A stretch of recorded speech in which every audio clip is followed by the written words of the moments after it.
Assalamualaikum warahmatullahi wabarakatuh. Perkenalkan, nama saya Rahmat Hidayat, NIM 210222164. Saya akan mempresentasikan materi terkait prinsip-prinsip dasar digital governance yang telah saya paparkan pada slide PowerPoint.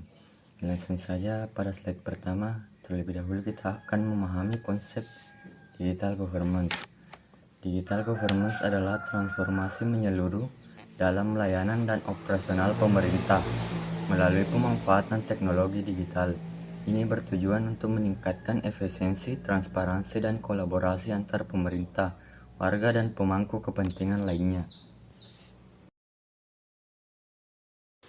Kemudian pada slide kedua kita masuk pada prinsip pertama digital governance, yaitu berpusat pada penggunaan. Yaitu satu, memahami kebutuhan.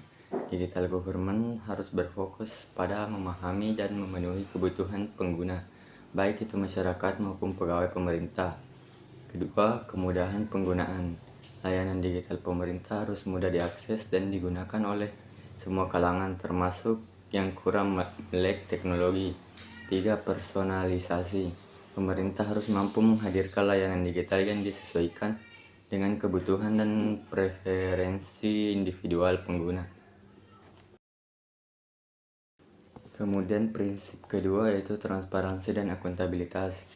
Yaitu akuntabilitas publik. Pemerintah harus transparan dalam pengambilan keputusan dan penggunaan anggaran, serta mempertanggungjawabkan kinerjanya kepada publik secara terbuka dan dapat diakses oleh masyarakat.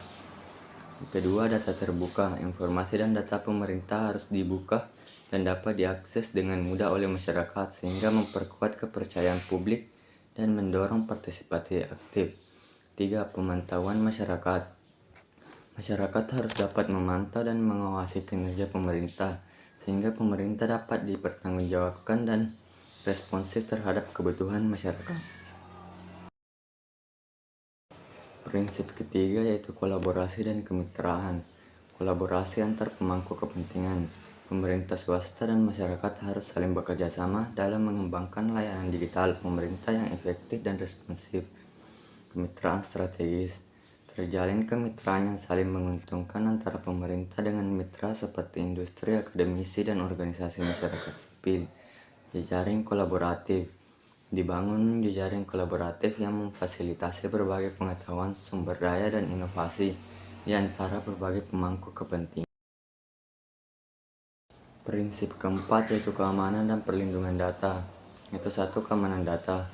Pemerintah digital harus memastikan keamanan data sensitif dan pribadi warga negara. Ini meliputi penggunaan enkripsi kuat, kontrol akses yang ketat, dan pemantauan ancaman keamanan cyber secara berkelanjutan. 2. Perlindungan privasi. Pemerintah digital harus menghormati dan melindungi privasi warga negara. Ini berarti mematuhi peraturan perlindungan data, membatasi penggunaan data, dan memberi warga kendali atas informasi pribadi mereka. Prinsip kelima yaitu inovasi dan fleksibilitas. Yaitu satu, adaptasi dinamis. Pemerintah digital harus fleksibel dan mampu beradaptasi dengan cepat terhadap perubahan teknologi, kebutuhan masyarakat, dan tantangan baru yang muncul. 2. Budaya inovasi. Mendorong lingkungan kerja yang mendukung eksperimentasi, pembelajaran, dan penerapan solusi inovatif untuk meningkatkan layanan publik. 3. Responsif dan proaktif. Pemerintah digital harus tanggap terhadap masukan dan umpan balik dari masyarakat, serta proaktif dalam mengantisipasi tren dan kebutuhan baru. Selanjutnya, prinsip keenam yaitu integrasi dan interoperabilitas. 1. Integrasi sistem. Sistem digital pemerintah harus dapat terintegrasi secara efektif, memungkinkan pertukaran data dan informasi yang lancar antar berbagai unit layanan. 2. Standar yang terbuka. Penggunaan standar terbuka atau open standard menjamin interoperabilitas antara sistem yang berbeda, memungkinkan kolaborasi yang lebih efektif. 3. Arsitektur yang terpadu. Pembangunan arsitektur digital pemerintah yang kohesif dan terpadu memastikan kemudahan akses dan penggunaan berbagai warga negara. Prinsip ketujuh yaitu efisiensi dan efektivitas. Itu satu, efisiensi. Pemerintah digital harus menerapkan proses dan sistem yang efisien, menghindarkan pemborosan sumber daya dan meminimalkan biaya operasional. Hal ini dapat dicapai melalui otomasi, digitalisasi layanan, dan penggunaan teknologi canggih. 2. Efektivitas. Selain efisien, pemerintah digital juga harus efektif dalam mencapai tujuan dan memberikan hasil yang maksimal bagi warga negara. Hal ini dapat diwujudkan melalui pengambilan keputusan berbasis data, pemantauan kinerja, dan perbaikan layanan yang berkelanjutan. Prinsip ke-8 yaitu pengembangan kapasitas SDM atau sumber daya manusia. Yaitu satu, pelatihan berkelanjutan. Penting untuk memastikan pegawai pemerintah memiliki keterampilan dan pengetahuan yang up to date melalui pelatihan dan pengembangan kapasitas yang terus-menerus. 2. Pembelajaran jarak jauh. Pemanfaatan teknologi digital memungkinkan pengembangan kapasitas pegawai yang lebih efisien dan fleksibel melalui pembelajaran jarak jauh. 3. Kolaborasi lintas organisasi. Berbagai pengetahuan dan pengalaman antar organisasi pemerintah dapat memperkaya proses pengembangan kapasitas pegawai. Prinsip ke-9 yaitu partisipasi publik.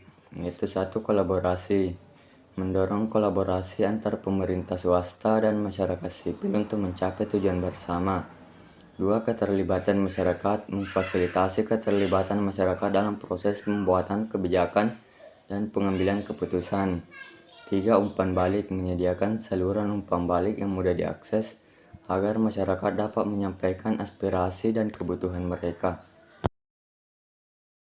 Selanjutnya, prinsip yang ke-10 yaitu keterlibatan pemangku kepentingan. Kolaborasi menggalang kerjasama antar pemerintah swasta dan masyarakat sipil untuk mencapai tujuan bersama. Komunikasi dua arah, membangun saluran komunikasi yang efektif untuk menerima masukan dan umpan balik dari pemangku kepentingan. Transparansi menjamin keterbukaan informasi dan akses yang lebih mudah bagi pemangku kepentingan untuk memahami proses dan pengambilan keputusan. Akuntabilitas mempertanggungjawabkan kinerja dan dampak program kepada pemangku kepentingan secara rutin dan teratur. Representasi memastikan bahwa semua kelompok pemangku kepentingan termasuk kelompok marginal terwakili dalam proses pengambilan keputusan. Prinsip 11 yaitu inklusivitas digital. Yaitu satu, memastikan akses yang adil. Memastikan ketersediaan dan keterjangkauan layanan digital bagi seluruh masyarakat, termasuk kelompok rentan sebagai lanjut usia, disabilitas, dan masyarakat pedesaan. Mengurangi kesenjangan digital.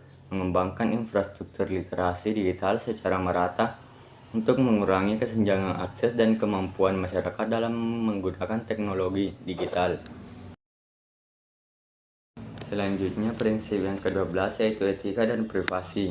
Itu satu, keamanan data. Memastikan keamanan data pribadi dan informasi sensitif melalui standar keamanan yang ketat dan perlindungan privasi yang efektif. 2. Etika digital. Menerapkan prinsip-prinsip etika digital yang menjunjung tinggi nilai kemanusiaan, transparansi, dan tanggung jawab sosial. 3. Perlindungan pengguna. Memberikan perlindungan yang memadai bagi pengguna layanan digital terhadap segala bentuk pelanggaran, penyalahgunaan, atau manipulasi data. Adapun kesimpulan dari seluruh materi yang telah saya bahas yaitu mewujudkan pemerintahan digital yang efektif. Mencapai pemerintah digital yang efektif membutuhkan upaya komprehensif untuk menerapkan prinsip-prinsip digital government secara holistik. Hal ini dapat mendorong transformasi layanan publik menjadi lebih berpusat pada penggunaan transparan dan kolaboratif. Adapun pertanyaan-pertanyaan yang dilontarkan oleh teman-teman mahasiswa serongan saya terkait materi yang telah saya bahas, yaitu pertanyaan pertama dari Ricky Kurniawan NIM 210222251, yaitu pertanyaannya yaitu apa yang dimaksud dengan prinsip keterbukaan atau openness dalam konteks digital governance. Langsung saya jawab, yaitu prinsip keterbukaan menekankan pentingnya transparansi dan aksesibilitas data serta informasi pemerintah untuk mendorong partisipasi publik inovasi dan akuntabilitas. Pertanyaan kedua yaitu dari Saudara Wahyu dengan NIM 210222245 dengan pertanyaannya yaitu bagaimana implementasi prinsip interoperabilitas dapat meningkatkan efisiensi layanan publik dalam digital governance.